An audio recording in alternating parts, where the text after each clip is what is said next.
여러분 혹시 이름 때문에 인생이 꼬인다고 생각해 본 적 있으신가요? 실제로 개명 한 번으로 사업이 대박나고 연애가 술술 풀리고 막혔던 일들이 신기하게 해결됐다는 사람들이 있습니다. 반면 똑같이 개명했는데도 아무런 변화를 느끼지 못했다는 사람들도 분명히 존재합니다. 대체 이 차이는 어디서 오는 걸까요? 어떤 사람은 개명 후 인생이 180도 달라졌고 어떤 사람은 그저 이름만 바뀌었을 뿐인 이유. 오늘은 실제 사례를 통해 개명으로 성공한 사람들과 그렇지 못한 사람들 사이에 숨겨진 결정적인 차이를 파헤쳐 보겠습니다. 이 영상이 도움이 되셨다면 좋아요와 구독 부탁드립니다. 여러분의 작은 관심이 더 좋은 콘텐츠를 만드는 큰 힘이 됩니다. 그럼 지금 바로 시작하겠습니다. 먼저 개명 이후 실제로 긍정적인 변화를 경험한 사람들의 이야기부터 살펴보겠습니다. 이들에게는 분명한 공통 패턴이 존재합니다. 첫 번째 유형은 이미지와 첫인상이 핵심인 직업을 가진 사람들입니다. 연예인, 영업사원, 프리랜서, 창작자처럼 자신을 직접 드러내고 사람들과 관계를 맺어야 하는 직업군이죠. 이들은 발음하기 편하고 기억하기 쉬운 이름으로 바꾼 뒤 주변 반응이 확연히 달라졌다고 말합니다.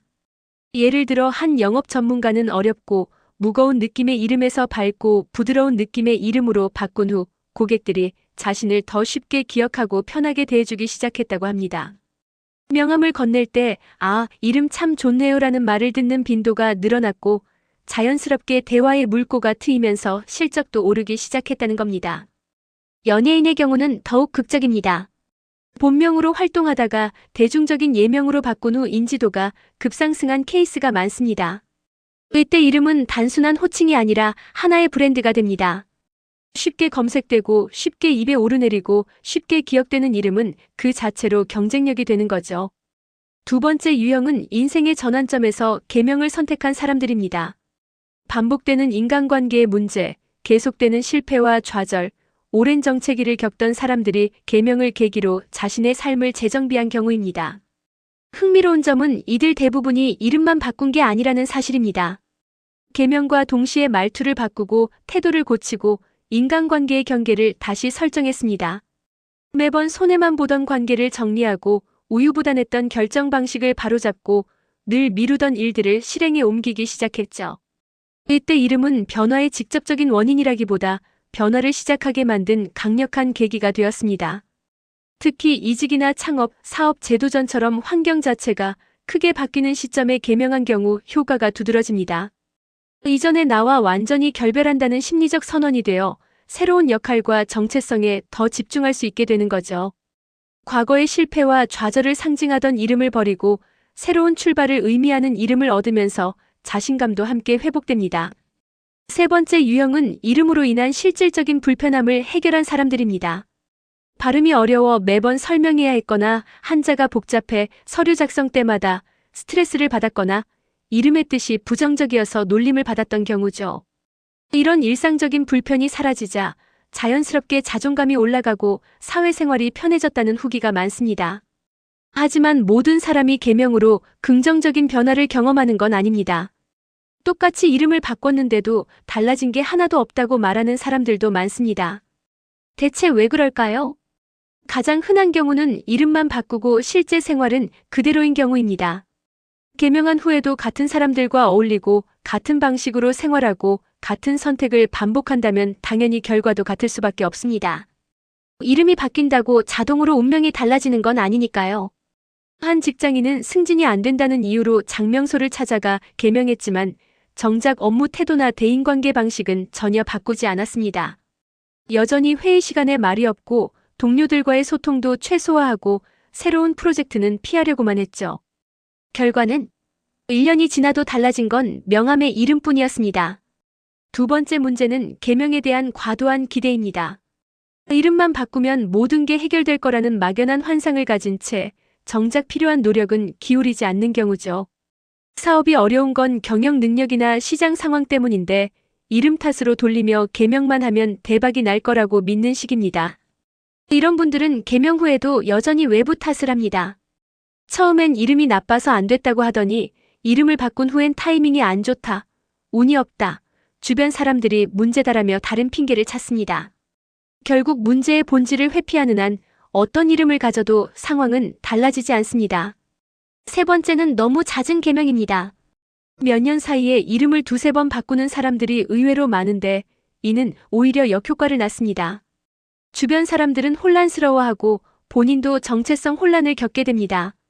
진짜 나는 누구지? 라는 질문 앞에서 답을 찾지 못하는 거죠. 또한 사회적 신뢰도 떨어집니다. 비즈니스 관계에서 이름이 자주 바뀌면 상대방은 불안함을 느낍니다. 이 사람 뭔가 문제가 있는 건 아닐까? 계속 도망 다니는 건 아닐까? 라는 의심을 받게 되는 거죠. 실제로 금융거래나 계약 과정에서 불필요한 확인 절차가 늘어나기도 합니다. 네 번째는 이름의 의미에만 집착한 나머지 실용성을 무시한 경우입니다.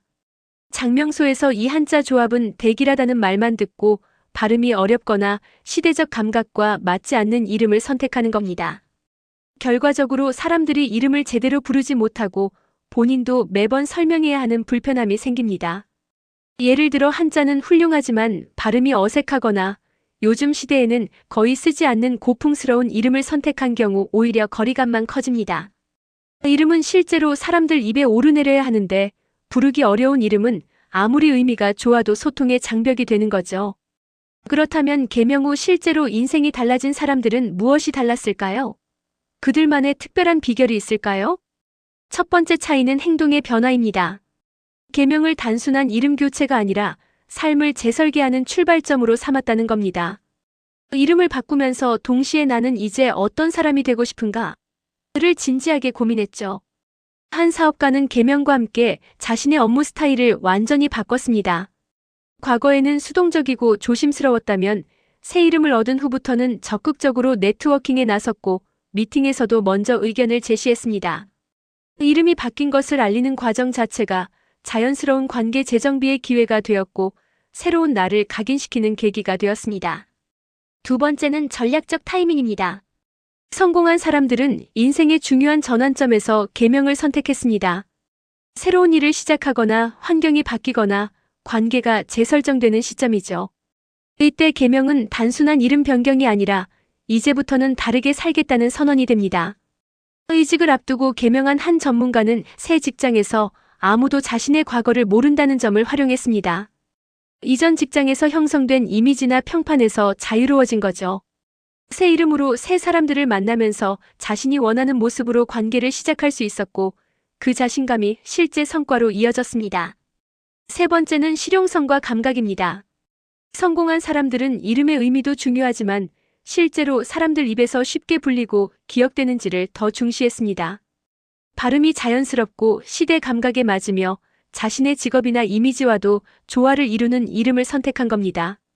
한 콘텐츠 크리에이터는 개명할 때 여러 후보 이름을 정해두고 실제로 주변 사람들에게 불러보게 했습니다.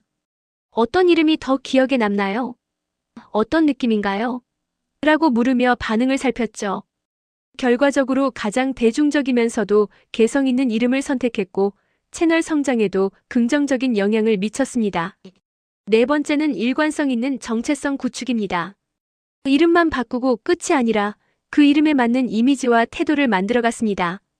새 이름이 주는 느낌과 자신의 행동이 일치하도록 노력했고 그 일관성이 주변 사람들에게 신뢰감을 주었습니다. 예를 들어 차분하고 신뢰감 있는 느낌의 이름으로 바꿨다면 실제로 말투와 태도에서도 그런 인상을 주려고 의식적으로 노력했습니다. 이름과 실제 모습이 조화를 이루자 사람들은 자연스럽게 그 사람을 새로운 이름으로 기억하고 대하게 되었죠. 만약 여러분이 지금 개명을 고민하고 있다면 다음 사항들을 반드시 점검해 보시기 바랍니다. 첫째, 개명의 진짜 이유가 무엇인지 명확히 하세요.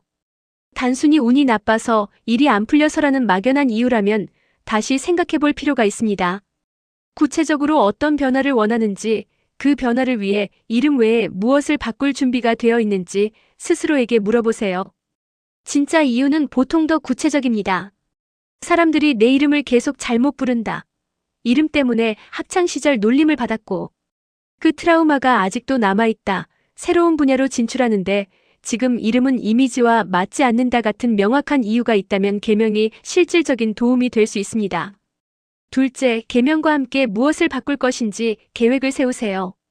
이름만 바꾸고 모든 걸 그대로 둔다면 효과를 기대하기 어렵습니다. 계명을 계기로 어떤 습관을 고칠 것인지, 어떤 관계를 정리할 것인지, 어떤 새로운 시도를 할 것인지 구체적으로 정해두세요. 한 성공 사례에서는 계명과 동시에 3가지 변화 리스트를 작성했습니다. 첫째, 매번 부탁을 거절하지 못하던 습관 고치기. 둘째, 일주일에 한 번은 새로운 사람 만나기. 셋째, 미뤄뒀던 자격증 공부 시작하기. 이름 변경 신고를 하던 날부터 이 리스트를 실행에 옮겼고 6개월 후 삶이 확연히 달라졌다고 합니다. 셋째, 실용성을 최우선으로 고려하세요. 아무리 의미가 좋아도 발음이 어렵거나 시대 감각과 동떨어진 이름은 오히려 불편함만 가중시킵니다. 주변 사람들에게 후보 이름들을 불러보게 하고 솔직한 피드백을 받아보세요. 기억하기 쉬운가? 발음이 자연스러운가? 어떤 느낌인가? 를 물어보는 겁니다. 특히 직업을 고려하세요. 전문직이라면 신뢰감을 주는 이름이 좋고 창작이나 예술 분야라면 개성 있으면서도 기억하기 쉬운 이름이 유리합니다. 영업이나 서비스직이라면 친근하고 부드러운 느낌의 이름이 도움이 됩니다. 넷째, 한번 바꿀 거라면 신중하게 결정하세요. 잦은 계명은 오히려 정체성 혼란과 신뢰 저하를 가져옵니다. 충분히 고민하고 여러 각도에서 검토한 후 확신이 들 때 실행하세요. 후회하고 다시 바꾸는 일이 없도록 하는 게 중요합니다. 마지막으로 계명 후에는 적극적으로 새 이름을 알리고 사용하세요. 주변 사람들이 새 이름에 익숙해지도록 자연스럽게 소개하고 명함이나 SNS 프로필도 바로 업데이트하세요. 본인이 새 이름을 자신 있게 사용할수록 다른 사람들도 빨리 적응합니다. 지금까지 계명으로 인생이 달라진 사람들과 그렇지 못한 사람들의 차이를 살펴봤습니다. 결론은 분명합니다. 계명 자체는 마법이 아닙니다. 이름을 바꾼다고 해서 자동으로 운명이 달라지거나 갑자기 능력이 생기거나 막혔던 일이 풀리는 것은 아닙니다. 이름은 그저 하나의 도구일 뿐입니다. 하지만 올바르게 사용한다면 매우 강력한 도구가 될 수 있습니다. 계명을 변화의 출발점으로 삼고 실제로 삶의 태도와 행동을 바꾸는 사람들에게는 분명한 효과가 나타났습니다. 새로운 이름은 새로운 출발을 상징하는 깃발이 되고 과거와 결별하는 선언이 되고 앞으로 나아갈 방향을 제시하는 나침반이 됩니다. 반대로 이름만 바꾸고 모든 것을 기대에 맡긴 사람들은 아무런 변화도 경험하지 못했습니다. 같은 방식으로 생각하고 같은 방식으로 행동하고 같은 선택을 반복한다면 이름이 바뀌어도 결과는 똑같을 수밖에 없습니다. 계명을 고민하고 계신다면 이렇게 자문해보세요. 이름을 바꾸면서 나는 무엇을 바꿀 준비가 되어 있는가? 이 질문에 구체적인 답이 나온다면 계명은 의미 있는 변화의 시작이 될 수 있습니다. 하지만 이름만 바꾸면 모든 게 해결될 거라는 기대를 갖고 계신다면 한 번 더 신중하게 생각해 보시기 바랍니다. 기억하세요. 계명으로 성공한 사람들은 이름을 바꾸면서 동시에 자신을 바꿨습니다. 이름이 인생을 바꾼 게 아니라 인생을 바꾸기로 결심한 사람이 그 상징으로 이름을 바꾼 겁니다. 이름은 변화를 만드는 원인이 아니라 이미 시작된 변화를 더 확실하게 만들어주는 도구입니다. 만약 계명을 결심하셨다면 새로운 이름과 함께 새로운 습관, 새로운 태도, 새로운 관계를 만들어 가시기 바랍니다. 그때 비로소 이름은 진짜 의미를 갖게 되고 여러분의 인생은 실제로 달라지기 시작할 것입니다. 오늘 영상이 도움이 되셨다면 좋아요와 구독 부탁드립니다. 여러분의 성공적인 변화를 응원합니다. 감사합니다.